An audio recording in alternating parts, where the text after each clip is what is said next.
Welcome back, everybody. It's Tuesday evening, and that means only one thing to all of you. You're waiting by your computer for Vetted VA Live to start. As always, I'm joined here by three real estate and mortgage experts that are part of the Vetted community, that are moderators out in the forums, answering your questions on a daily basis. Every week we get together, we cover a topic and go in depth on that. But most importantly, we are here to answer live questions. So if you're out there, you're watching, you have a question that you either didn't want to or haven't asked out in the Facebook group, if you have something you feel would be needing a more in-depth, long answer, that's what we're here for. Go over in the chat, whether you're watching on YouTube, you're watching on Facebook, wherever you are, throw it up in the chat. It'll pop up here, and we will do our best to answer any and every question. Does not have to be on topic for us tonight. Anything VA, mortgage, real estate related, we are here to answer. So with that, let's introduce our distinguished crew tonight. On the top row with me, we have a gentleman who has a lovely, lovely name, Josh Baker. We were just talking about both of our mothers insist on calling us Joshua, but otherwise go by Josh. Yeah. And you are in Denison, Texas. Is that correct? I'm actually down in Angleton. But about an hour south of Houston, and love it. Been lifelong resident and moved away and kind of came back home, and so I love it here. And if I did hear correctly, you are a veteran, correct? What Correct. Left service in 2011? What branch? I'm a Marine, so I did 5 years in the Marine Corps. Perfect. Now on the bottom row, we have a returning guest, Brandy. Is this the second or third time you've been back? I think it's like the third time. Perfect. So I was a late ad today. Yeah, you were an emergency fill-in. Mm-hmm. So Brandy Brickler, you are in Austin, but had previously been in Hawaii, and you can help veterans and non-veterans with their lending in both Hawaii and Texas. Is that correct? Correct. Perfect. And were you the veteran or your husband a veteran? Actually, both of us. Oh. So, yeah. I'm feeling bad. You are a dual veteran family. Josh is a veteran. Ron's a veteran. I am the only non-veteran amongst us. Maybe I can go and list. I don't think they would take a 49-year-old man. They'd say, you're not physically fit for all this. And then our final, last but not least guest, Ron Lenz. Ron, you are in Fairfax, Virginia, and you are on the real estate side. You're going to give us the realtor and home buyer perspective in this conversation tonight. Yes, sir. And how about you retired not long ago. And what branch of service? Yes, sir. So 20 years in the Air Force. You know, you're the non-veteran, which is why you actually still have a full head of hair. So that the military career takes that from us. But did 20 years in the Air Force as an air traffic controller and a drone pilot. Just retired out of the Pentagon in November, and we chose, unlike a lot of people, to stay put at our final assignment. And we've been in this house for 3 years and plan to do about another 15. That's awesome. So we've got the right crew with us tonight to cover this topic. We're going to be talking about how to prepare for buying a home after the military. And specifically, we're talking immediately, like you are separating and you want to buy when you get to your next destination. So we're going to kind of go in a few different directions, cover a few different topics, because there's a lot of scenarios that come up here. So if you have any questions related to this topic, throw them up in the chat. We'll be happy to answer them. But let's start. Why don't what we talk about a lot on the show, because these folks end up moving and wanting to buy and buying more frequently. Maybe Brandy, why don't you talk to us, because you've I think experienced both.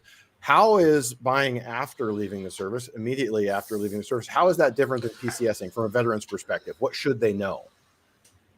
Well, there's tons to know. One, I mean, when you're retiring from the military, if you don't have employment or you're, wanting to center your family back in a specific area and then seek employment, there's just a lot of moving parts, which most military families are familiar with. Like, we do this all the time, but you have less support from the military when you're exiting.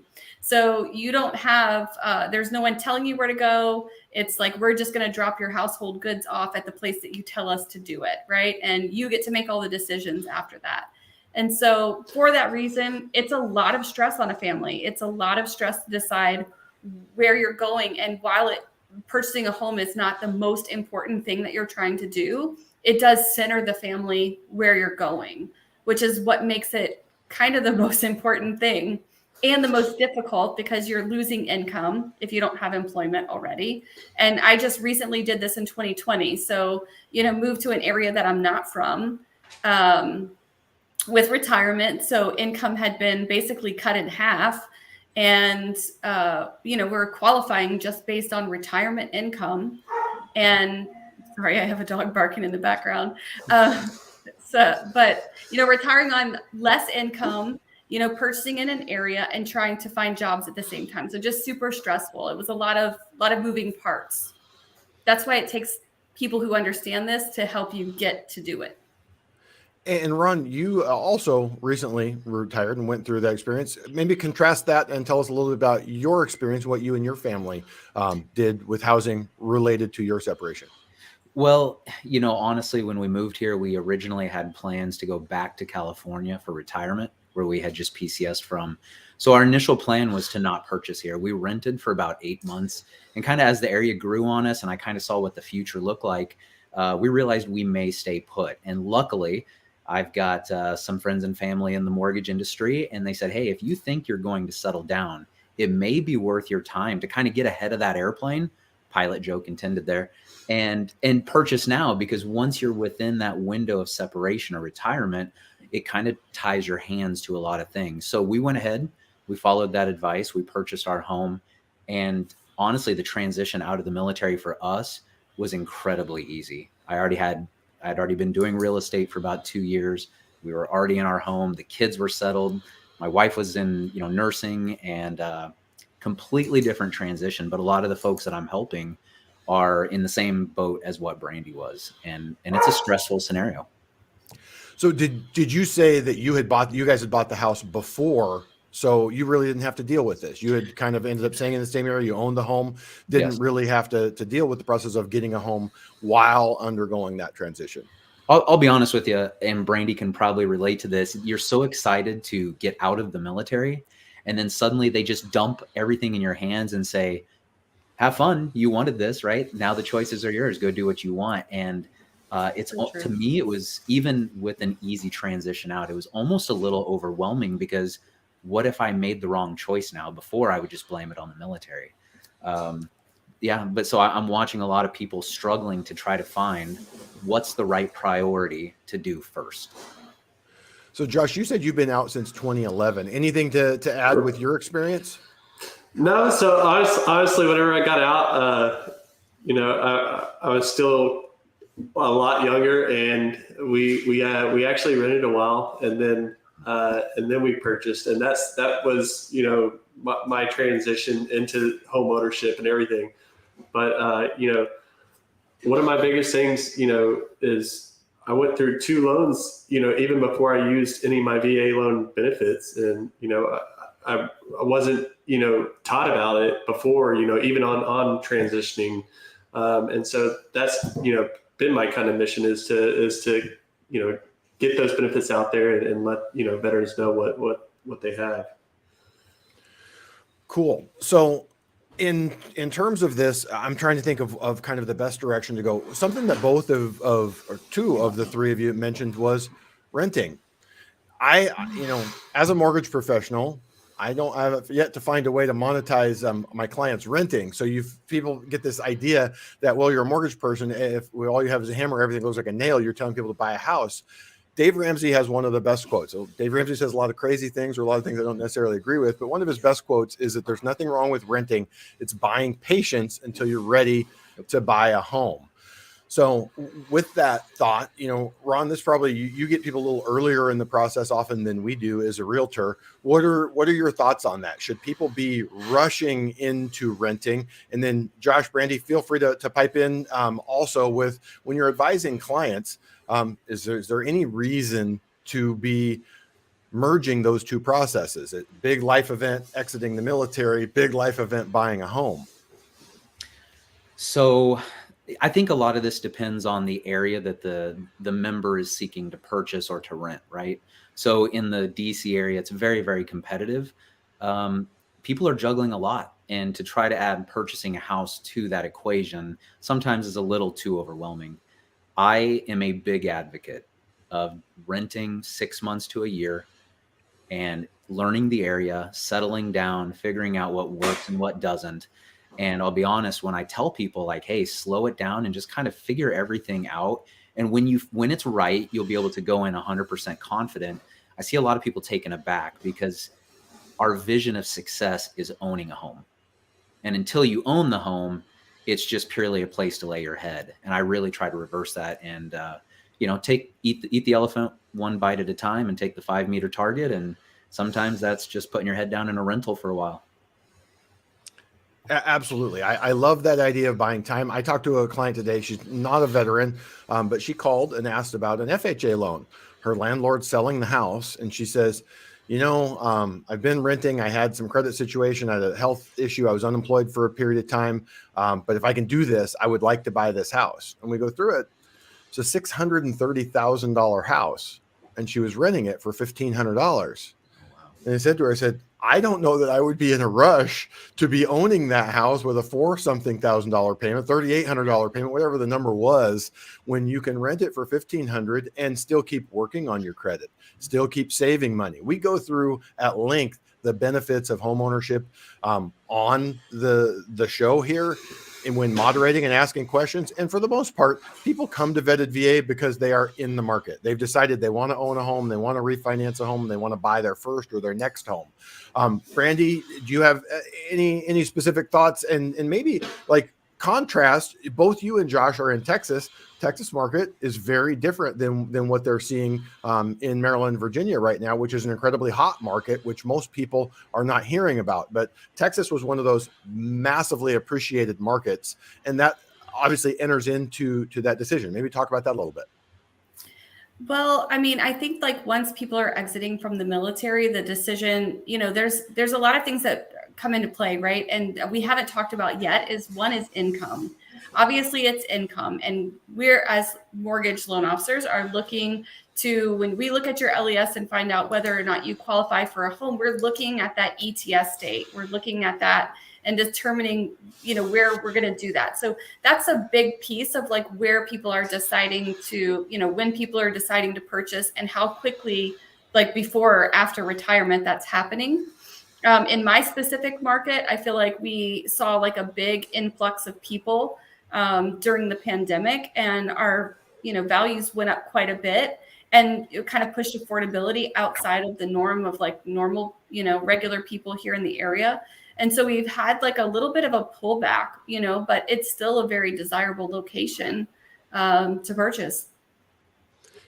Absolutely. And a lot of that is economics of areas, how much it appreciated before. And it just tells you where I was kind of going with that. What I like to say is every week we get different experts from different parts of the country, and the market is always different. No one says, hey, my market's exactly like yours.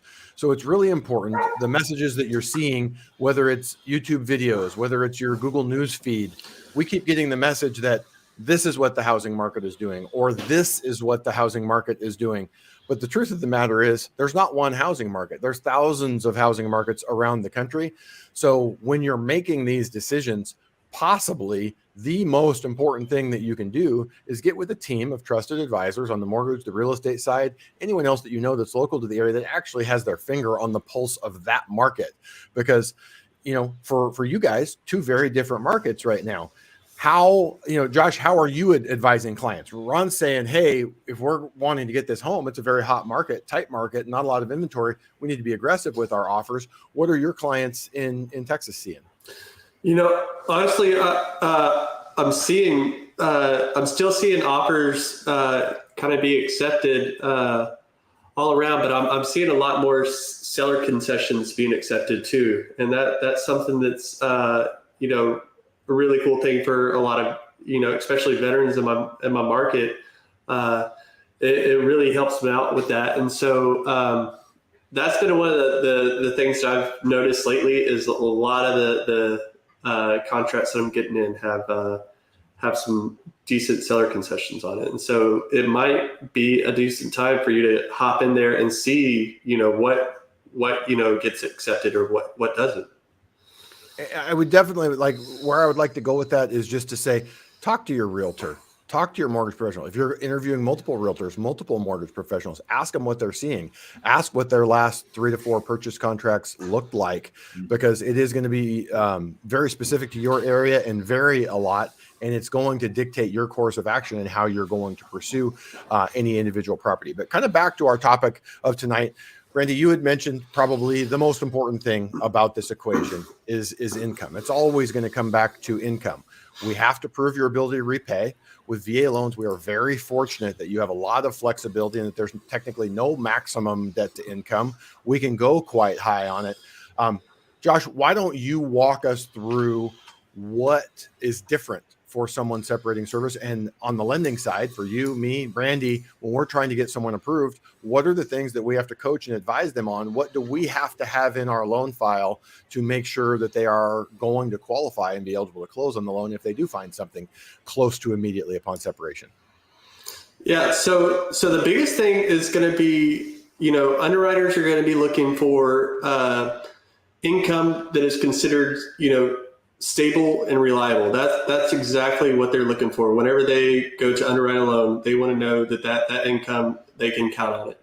And so if they see that you're about 12 months out from separation, they're going to want to see, something that's after that's stable and reliable.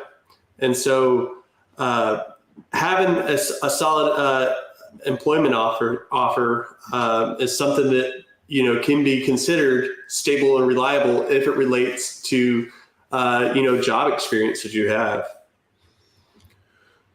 Josh, I have a question actually for the Sure. group. This was brought up to me the other day. At that point where you transition out, it's finally your one time in your adult life where you can reset and you can do something you want to do and not just something you know how to do.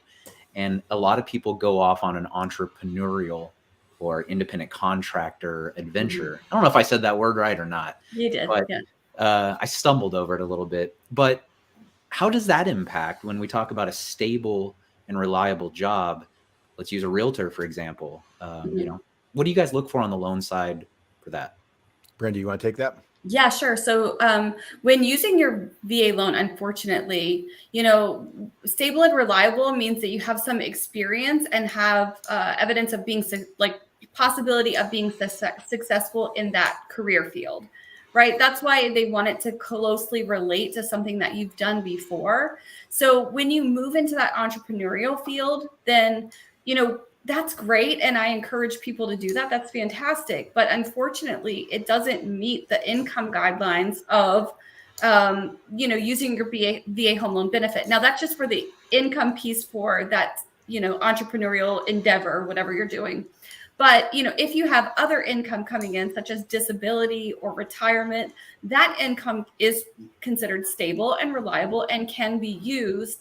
And in most cases, disability income, or in all cases, disability is tax exempt, right? And we can gross that up. And because we have such flexibility with ratios for debt to income ratio, it's possible that you can do both. You can use that disability retirement income and still go that entrepreneurial path. But if that's your only thing and you don't have the other pieces, it's going to be real difficult to buy until you have that 2 years worth of experience. That's great. Thank you. And the issue with it, Ron, and for any of you watching at home, is the only validation that we really have of that self-employment income is you reporting it to the IRS. We can show bank statements, we can show receipts. A lot of these businesses, they're using Shopify, any other tools, Zelle, Venmo, and they can say, look, I have all these receipts. They come in every month. Yes, I get that, but you're only able to show me what the revenue is. I talked to a lady yesterday. We have a new program here in the state of California that the state will give you a 20% down payment if you. They won't give it to you. They will loan it to you with no payments for an extended period of time. And with that, she got excited. She says, cool, I'm self-employed. Awesome. I need to see the tax returns. Tax returns commercial makes $252,000 a year. Top line, she loses $30,000 a year on the bottom line. So that's really what we're looking for and why we need that history. And, 2 years is better than one because someone can come out hot, report 1 good year of income. They like to see the 2 years so we see an average, so we can see not just the average, but also the trend, that the trend is either stable or increasing in terms of that income. So unfortunately, it's not as simple as, hey, I got some awesome skills in the military and I'm going to go start a great business and make a bunch of money as soon as I get out, or at least not use that to qualify for the mortgage. Why don't we talk a little bit about employment? So we talked about a job offer. What does that job offer have to look like? And with VA loans specifically, Do our veterans need to have a pay stub before closing, before their first payment comes due? What does all of that timing look like from the lender side? What does an underwriter need for a valid VA approval? Josh, you want to take it? Yeah. So the kind of like what we mentioned, we need that letter of employment and that offer. But we'll also have to have, so within those, that closing, they're going to want to see some trailing statements, or they're going to want to see trailing pay stubs sometimes. And so that's another thing that they can use to kind of verify that. But yeah, so that's a couple of the things that they're looking for. So it is lender specific. I mean, it is lender specific. So a valid job offer has 0 contingencies. So it means that there is nothing, you have the job and it's not dependent on passing a drug test or doing a class or, all of the things, right, which are typical of a regular job offer. So the underwriter's looking for something that has no contingency. So that's the first piece. That's super important. And every lender is not going to require that you have a pay stub prior to closing. So that's another important piece. So if you're in that situation, it's important for you to discuss with your mortgage professional, where they're taking your loan, and if that is going to be a requirement and you're not going to be starting within that time frame, then you might want to look at a different lender who can do that. So what you're basically saying, not required by the VA, but plenty of lenders out there that will require it. It's their own overlay. It's their guideline above and beyond the program. So be aware. And what I find in this industry, and you guys are probably going to nod your heads and go, yes, exactly. Those lenders don't tell you, hey, we have this above and beyond extra guideline that you don't meet. They just say you don't meet the guideline. So don't take no for an answer. Reach out and ask the question. If it doesn't sound right, if you think there should be some flexibility in there, because I would say on the broker side, we might have 20, 30 lenders to send it to. We probably have a handful of lenders in there with overlays that are going to say, no, we want it regardless if they're not doing a volume of VA business and not super well versed in the guidelines on what the VA is okay with. Randy, why don't you follow up a little bit with that? We talked about, we have a valid offer. What if, it sort of relates back similarly to the question that Ron asked. What if I have an offer that says, hey, you're awesome. We love you. We're going to give you a nice base package of $50,000. And then your incentives and bonus compensation is going to come to like $150,000. Am I good with that now that I have a contract that says I'm going to get this? No. So for using bonus and additional income, you are required to have a 2-year history of that. So the underwriters are going to want to make sure that you are going to get the same thing in 2 years, right? We can verify stable, regular base employment income, but anything additional over and beyond that is not qualifiable income. Does that overtime fall into that category as well? Yes. Yep. Correct.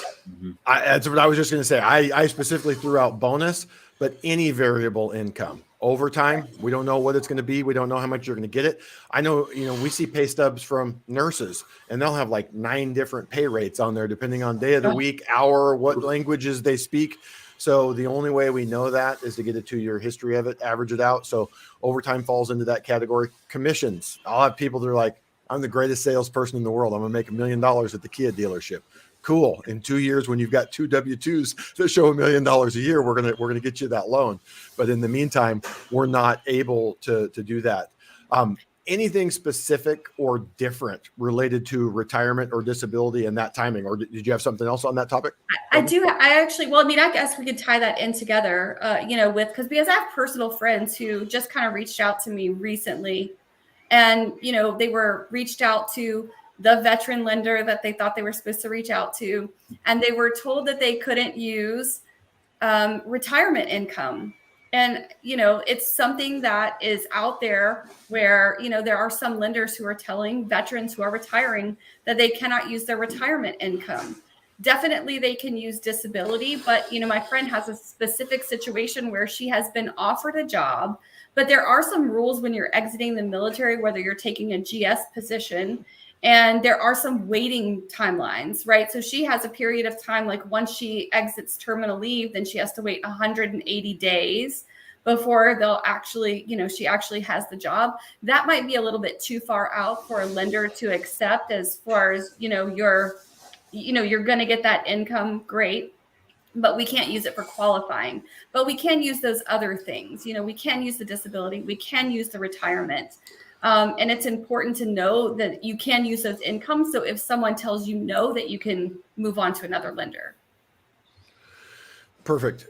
How about, let's throw another wild card out there, disability. So for me here in Southern California, I deal with a lot of veterans, but most of them are not active duty. They've been separated a while. So we see a lot of disability income. The guidelines are pretty simple, easy, straightforward as to how we use that to qualify someone. Is there ever a situation where immediately at separation, a veteran would have usable disability income? Take that, Josh. Yes. So you can actually file, so that the day that you get out. So one of the things that I did, is you file right whenever you get out, and so it takes a kind of effect almost immediately, and it goes through a lot faster because you're within 180 days of separation. And so that's one of the biggest things is you hit that timeline. If you file within that first 180 days after your separation, then you're going to be processed at a different rate. What's also great about that is that disability income. So disability income, yes, but we're going to talk about like who can and who can't, right? So if someone is medically separating and they're 100% disabled, and we know that they have that pre-disability claim, and they have the piece of paper that says that they're being medically separated, at that point, we can use that disability income. But for those who are not medically separating, they're just separating, and they do have some type of disability, then we don't know until after their last day of service that they, what that disability claim will be. So it kind of takes, I guess, about 30 days post separation. And a lot of times people are searching for homes during that terminal leave period. So we don't know what that disability pay is. And for that reason, it's not necessarily usable.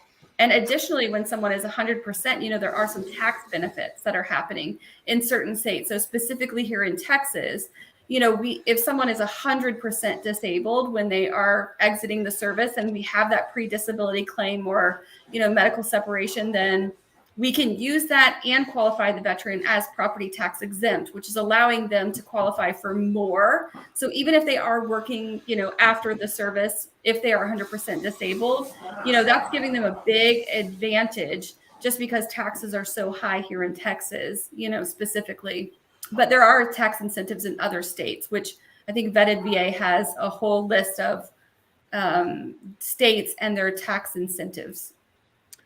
And those are improving in terms of what the benefit is and when you can use it, being able to use it to qualify, because it's obviously it's a huge difference. But it's something to check into, talk to your realtor, talk to your mortgage expert about what those tax benefits would look like. So we've leaned heavily into income, and there's a reason for that.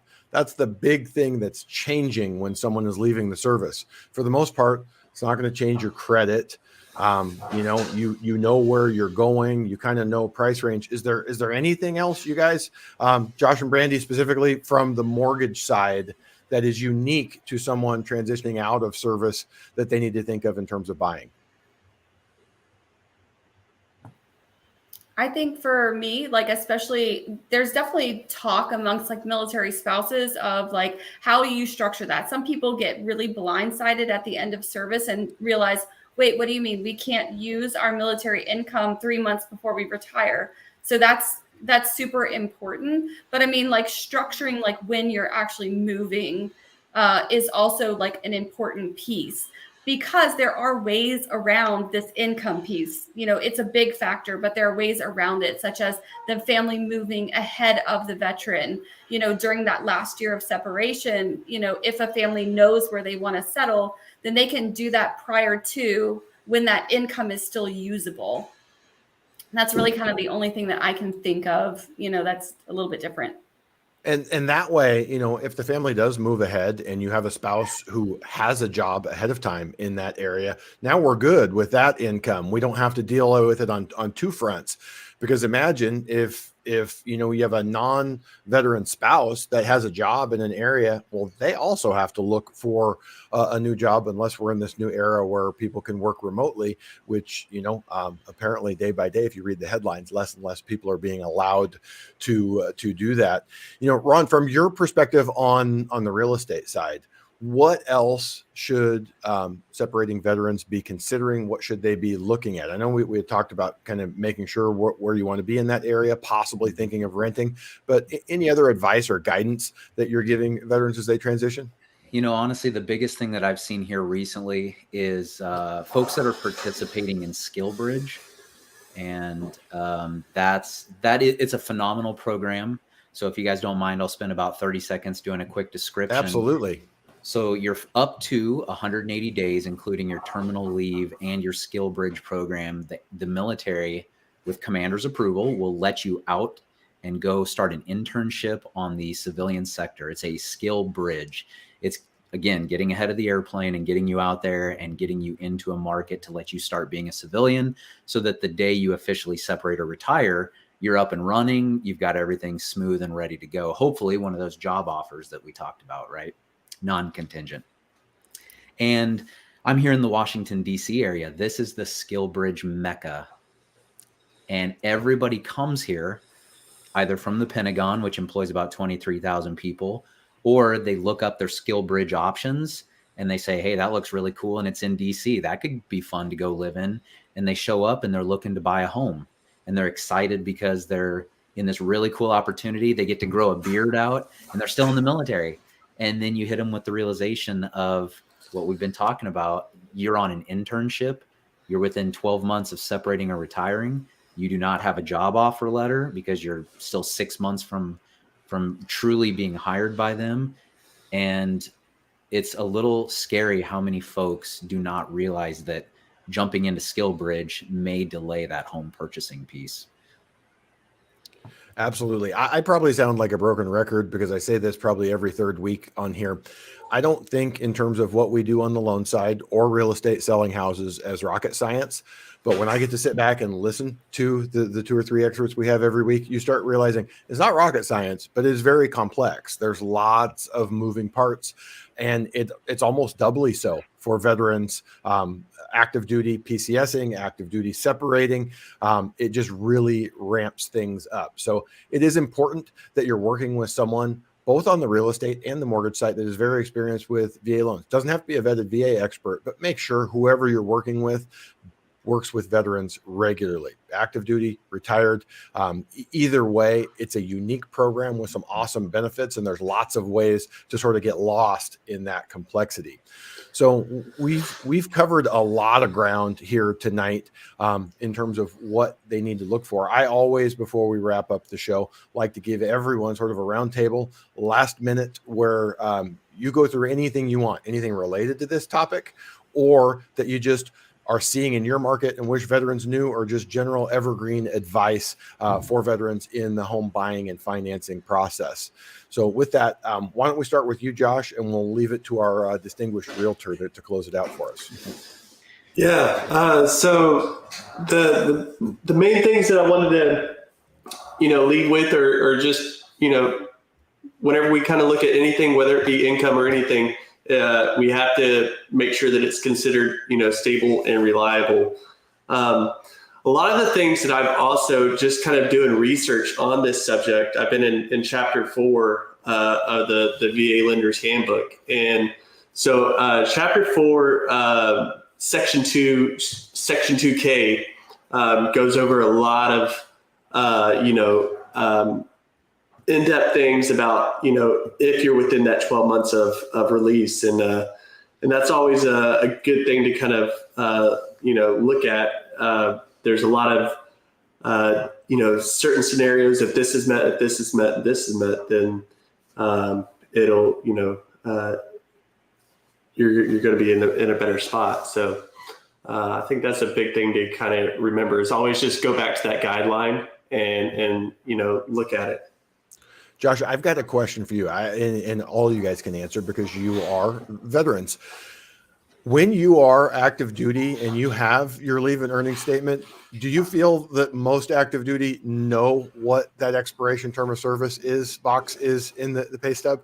Because being a non-veteran doing loans, the first time someone showed it to me, I'm like, that's the coolest thing ever. There's a box on the pay stub that says how long they're going to be working for. So that section know of date. Live and die by that date. Okay, so now we definitely know who the non-veteran is, but that section of the handbook is really heavy on that of what we rely on, looking at that and depending on what that date is, when that date comes up, what it means, and how we have to document that file. Brandy, what about you? You have any thoughts, any closing parting thoughts? You've already shared a ton, including your story of going through this recently, but any additional wisdom for us? Yeah, so I think my additional wisdom is that I do talk with a lot of veterans, whether it be online or I get phone calls from them, veteran spouses, and some are asking questions and they say, well, I don't really want to bother you. And the reality is that this is my job, and it's your job to bother me and ask your questions and ask them early and ask them up front. So if you think you're going to be retiring to an area or getting out and moving back to an area, contact someone in that area. Reach out to a professional in that area and ask questions. You're not bothering us. Like, we want to help guide you in the way. The last thing that we want is for you to get into a situation where you're in a contract or ready to buy a house, and then you're working with a lender who didn't look at that little box that said, what your ETS date is. Like, you don't want to be surprised with that. So, excuse me, I want you to reach out and ask those questions up front and let them know up front what you're planning to do. I want to triple down on that. We talk about it a lot here on the show. It is never too early to talk to a lender or a real estate professional, and never feel like you're a bother or a nuisance to them. They should never be looking at you as a paycheck, especially as a veteran. Any lender, any realtor should be happy to give back a little bit of what you've given to the country. But from that perspective, there's no dumb questions. There's no bad questions. This is a complex system and process and loan program. So never hesitate to reach out. And even if you think in 2 years, in 5 years, I might want to buy a house, we are still happy to have that conversation with you and go through any questions that you have. A great lender is going to structure that, is going to help you structure that to where you'll be doing everything in the right process. Absolutely. Ron, any final parting words of wisdom? Yeah, to kind of continue along that same line, I think the thing that I noticed immediately the day I got out and only did real estate full time is people apologize about reaching out and bothering us because they're still balancing a full-time job and a PCS or a retirement and trying to find a house. To them, it's very overwhelming. I always remind them, this is my full-time job now. This is all I do. So our goal is to take as much weight off of you as we can and to make the process smooth. And on that same line, I've only been in real estate a little over 2 years, and it's a little disturbing to me how many of my friends and family now or coworkers that have come in have said, man, when we moved to the area, we had a terrible experience with our agent or with our loan officer. And the question I ask is, well, how did you choose them? And I'm finding that people are valuing stats and a resume over the character of the person. And so I'll credit my good friend, James Lida. He says, always value character over resume. And that's one of the things that I think us as veterans, we already have a connection. People are already willing to trust us. And we would always like to continue to move along that same path with you, because in all honesty, veterans do more difficult things with their family in 5 years than people do in an entire lifetime. People do not understand how difficult it is. We do. We're here to help. We'd love to.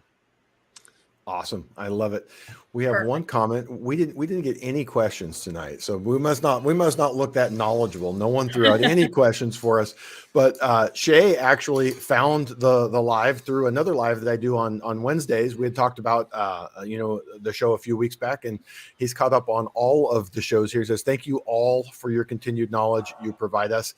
Again, like I sat back every week and say, I'm lucky I get to go through this and I get unique insights, perspectives perspectives, from you guys' experience, what you're seeing in other parts of the country. So from Shay, from the other listeners, viewers, and from me, I thank you guys for being here tonight and giving us your time. For those of you watching at home, we will be back next Tuesday with more experts and more information to share with you. So join us, but hopefully next week come back with questions. Thanks, guys. Yeah, Thanks for doing this. Thank you. Thank you.